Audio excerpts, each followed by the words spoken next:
একদিন লাঞ্ছিত হবেন সাকিব। বছর খানেক আগে এই কথাটা শোনা যেত। এবার সত্যিই হয়তো সেই লাঞ্ছনা শুরু হয়ে গেছে সাকিব আল হাসানের।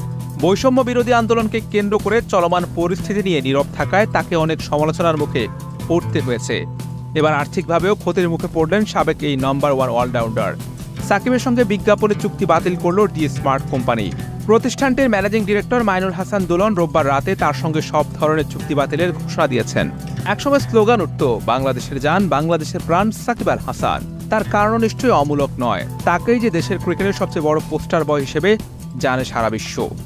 ক্রিকেটার নাকি মডেল নাকি বিজ্ঞাপনের শুভেচ্ছাদূত, সাকিবের সঙ্গে এর সবকটি পরিচয় লাগানো যায়। ক্রিকেটের সঙ্গে তাল মিলিয়ে স্পন্সররা হুমড়ি খেয়ে পড়ে তার দরজায়, কিন্তু পরিস্থিতি বদলাচ্ছে। গত ওয়ানডে বিশ্বকাপ থেকেই সমর্থকের রোশানলে সাকিব। এবার শিক্ষার্থীদের আন্দোলনের সমর্থন না করায় সমর্থন হারাতে থাকেন তিনি।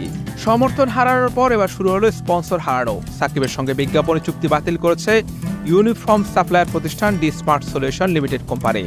এর আগে কানাডার গ্লোবাল টি-20 এক ম্যাচে প্রবাসী ভক্তের তোপের মুখে পড়েন সাকিব। চলমান কোটা সংস্কার আন্দোলনকে ঘিরে শিক্ষার্থীদের সঙ্গে সংহতি প্রকাশ করেছেন দেশের ক্রীড়াঙ্গনের অনেক তারকাই। তবে নীরব ছিলেন সাকিব। সেই নীরবতা মেনে নিতে পারেনি তার ভক্তরা। সামাজিক যোগাযোগ মাধ্যমে সাকিবকে বয়কটের ডাকও দিয়েছেন। ছাত্র আন্দোলনে সংহতি প্রকাশ না করায় তার জনপ্রিয়তা তলানিতে গিয়ে ঠেকেছে, এটা বললেও ভুল হবে না।